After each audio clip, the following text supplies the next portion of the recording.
Hello everyone. तो जैसा कि हम डिस्कस कर रहे हैं लेथ मशीन की टॉपिक।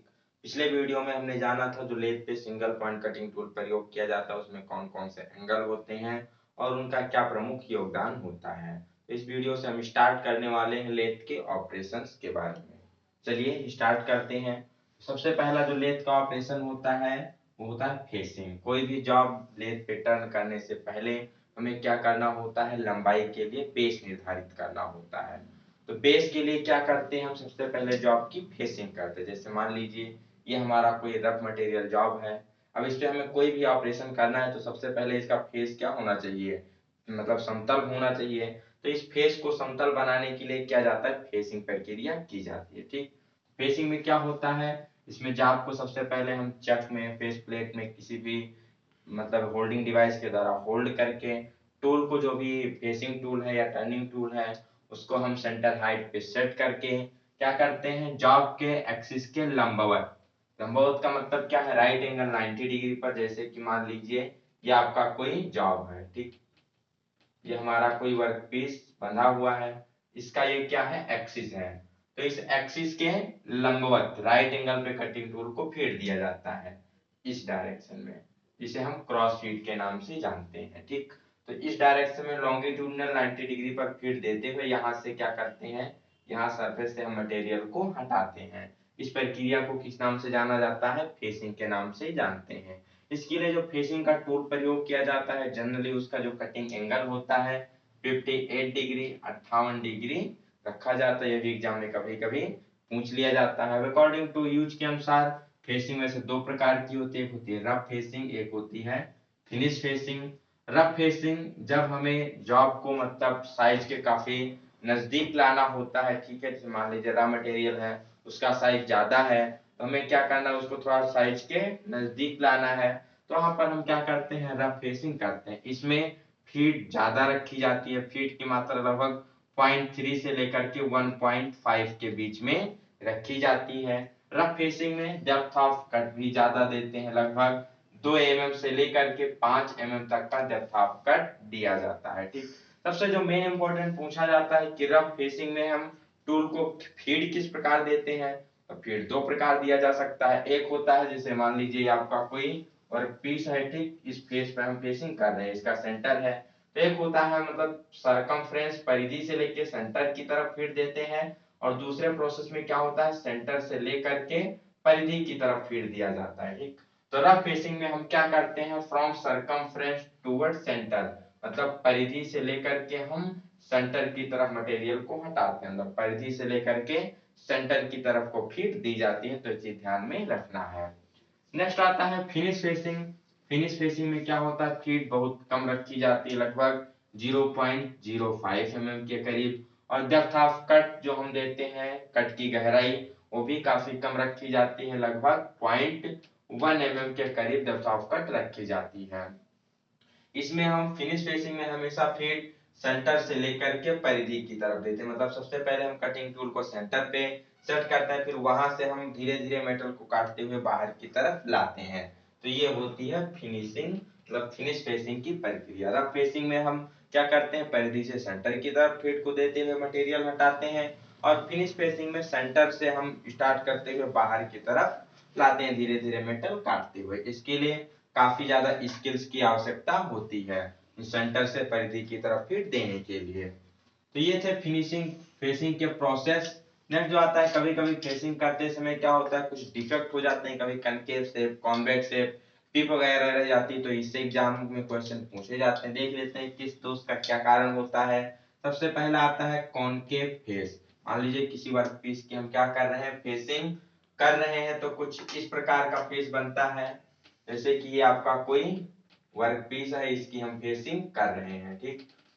तो यहाँ पर क्या होता है, ये हमारा फेस है, ये कुछ इस साइज का आके बन जाता है, मतलब किनारों से कहा जाए तो क्या होता है, ज्यादा होता है, और बीच में थोड़ा गड्ढा टाइप बन जाता है, मतलब जाके डिग कर जाता है वहां पर टूल, अंदर की साइड में थोड़ा गड्ढा बनता है, जैसे कि देख सकते हैं यहाँ पर कुछ इस प्रकार का बनता है। तो किनारों पे क्या है, मतलब ज्यादा है, और अंदर क्या है, थोड़ा सा सेंटर की तरफ गहराई में चला जाता है। तो पूछा जाता है कि फेसिंग करते समय गड्ढे बनने का कारण क्या होता है, टूल डिगिंग क्यों करता है? तो उसका सबसे मेन कारण होता है कि कटिंग टूल दृढ़ता पूर्वक रिजिडली टूल पोस्ट में क्लैंप नहीं है। अगर कटिंग टूल को सही से क्लैंप नहीं करेंगे, वो थोड़ा लूज होगा तो क्या करेगा, फेसिंग करते समय उसमें थोड़ा सा गड्ढा करने के चांसेस होते हैं, जिसे हम किस नाम से जानते हैं, उसे हम कनकेव फेस के नाम से जानते हैं। कुछ इस प्रकार का आपका फेस दिखाई देता है। ठीक, तो इसका मेन कारण क्या होता है कि कटिंग टूल सही से क्लैंप नहीं किया गया है।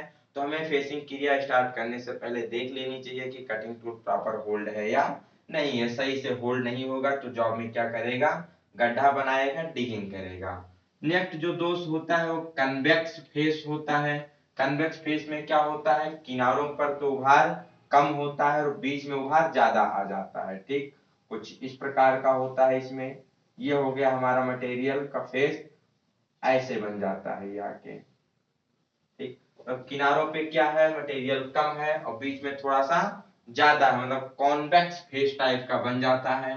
तो इसका कारण क्या होता है, तो इसका सबसे प्रमुख कारण होता है कि जो कटिंग टूल है उसकी धार क्या हो गई है, कम हो गई है। ब्लंट कटिंग टूल प्रयोग करते समय ऐसा दोष होता है। दूसरा कारण है कि carriage not being locked properly. जो कैरिज है, फेसिंग करते समय हम क्या करते हैं, कैरिज को लॉक कर देते हैं कि वो इधर उधर हिले ना। तो अगर सही से कैरिज लॉक नहीं किया गया है, मतलब फेसिंग करते समय कैरिज क्या हो जा रहा है, हिल जा रहा है, तो भी ये कॉन्वेक्स फेस वाला दोष उसमें आ जाएगा।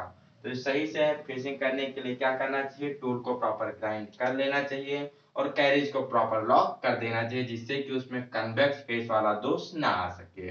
नेक्स्ट जो इसमें आता है पिप लेफ्ट इन सेंटर। कभी कभी क्या होता है, हम जॉब की फेसिंग तो करते हैं, बहुत बढ़िया करते हैं, बट उसमें थोड़ा सा लास्ट में क्या बच जाता है, पिप बच जाता है सेंटर में।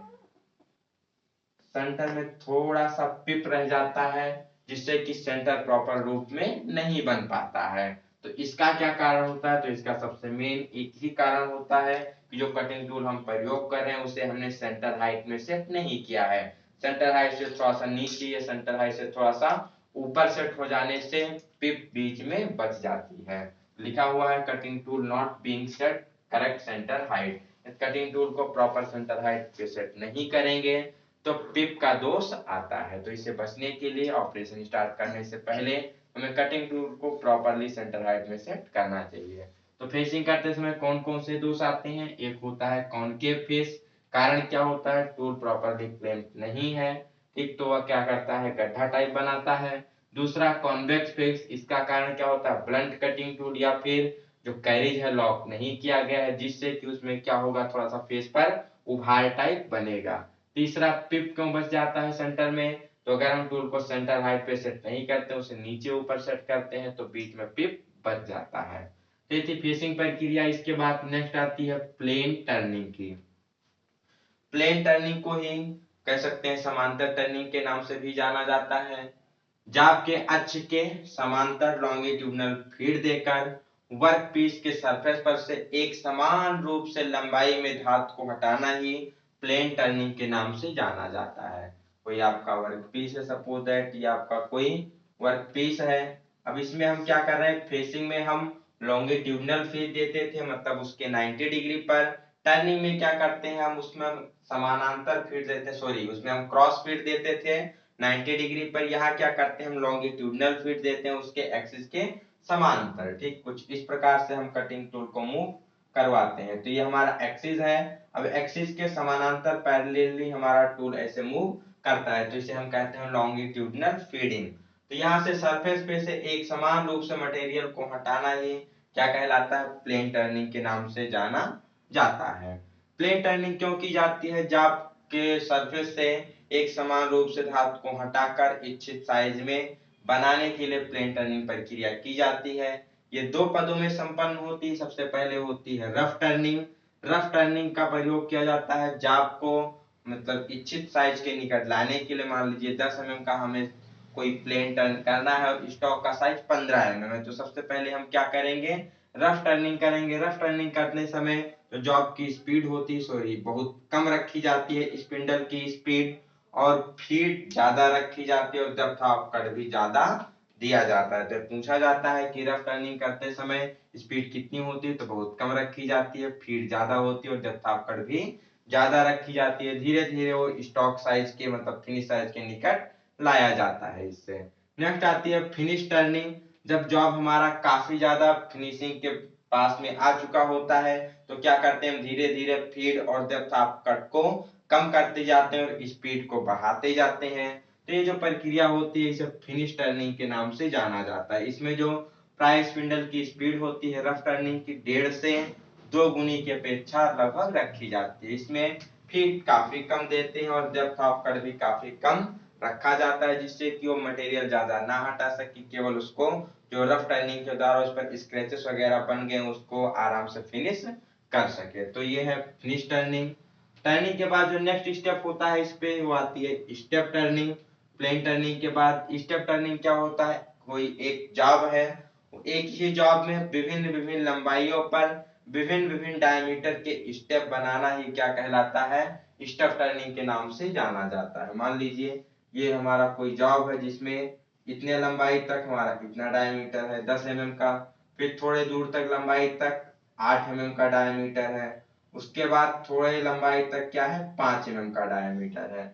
तो इस प्रकार जो किसी जॉब को फिनिश करना या इस प्रकार के स्टेप बनाना ही जॉब पर स्टेप टर्निंग के नाम से जाना जाता है। तो इसके लिए हम सबसे पहले जॉब को चक या सेंटर के बीच बांध देते हैं, टूल को प्रॉपर सेंटर हाइट पे सेट कर देते हैं और अकॉर्डिंग टू मेटल के अनुसार रिकमेंडेड कटिंग स्पीड और फीट का चयन करके अलग अलग लंबाइयों पे अलग अलग व्यास की स्टेप बनाना ही क्या कहलाता है, स्टेप टर्निंग कहलाता है। स्टेप टर्निंग के समय जो क्वेश्चन पूछा जाता है इस प्रकार पूछा जाता है कि स्टेप टर्निंग करते समय सबसे पहले कौन सा व्यास टर्न करना चाहिए। जैसे यहाँ एक है 5 mm का, एक 8 mm का, एक 10 mm का।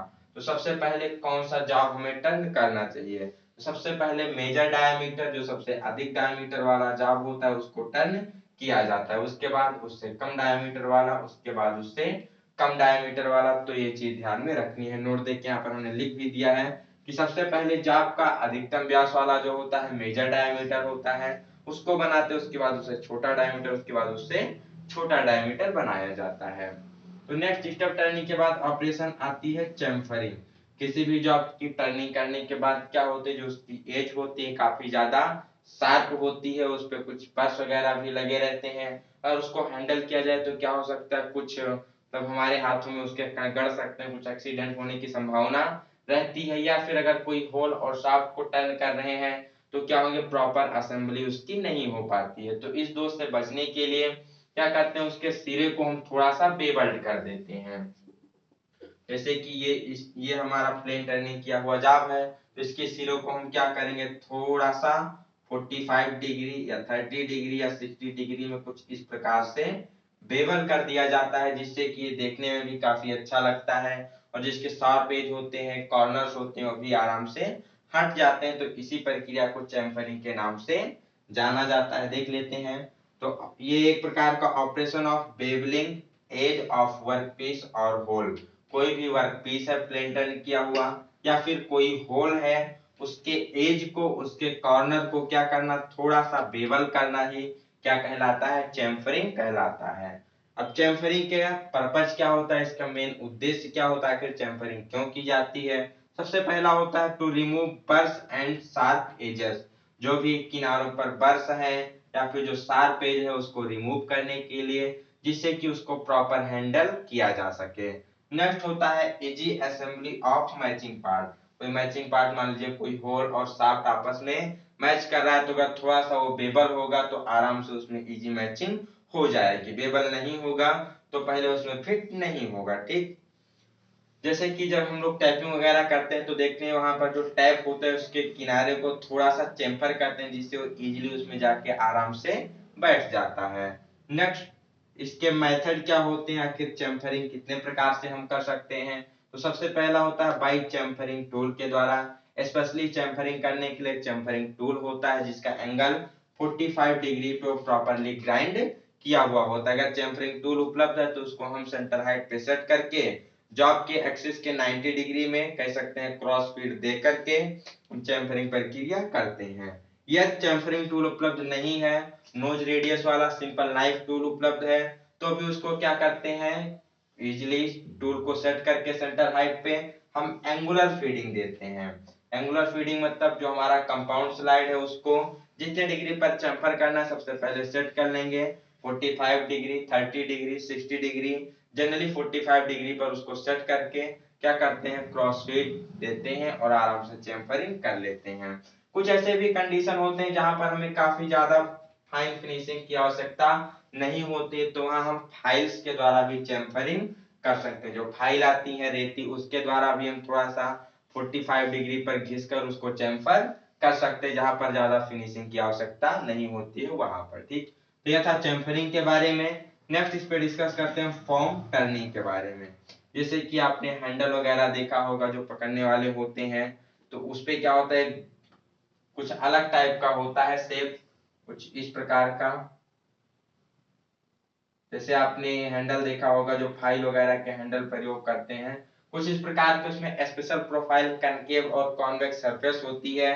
तो ये फॉर्म टर्निंग एक प्रकार की टर्निंग ही होती है। जैसे सिंपल टर्निंग है तो उसके द्वारा हम क्या करते हैं, सिलेंड्रिकल सरफेस का निर्माण करते हैं। और फॉर्म टर्निंग के द्वारा क्या किया जाता है, कॉन्वेक्स शेप या फिर कन्वेक्स शेप या फिर कोई स्पेशल टाइप के प्रोफाइल का निर्माण किया जाता है। ज्यादातर ये हैंडल वगैरह के डिजाइनिंग के लिए प्रयोग किए जाते हैं।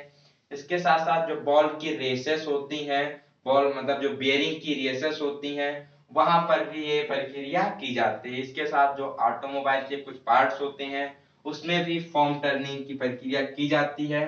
फॉर्म टर्निंग में क्या करते हैं, कन्वेक्स, कॉनकेव और कुछ स्पेशल टाइप के प्रोफाइल को वर्कपीस पर टर्न किया जाता है। अब इसके लिए कौन कौन से मेथड्स हैं वो देख लेते हैं।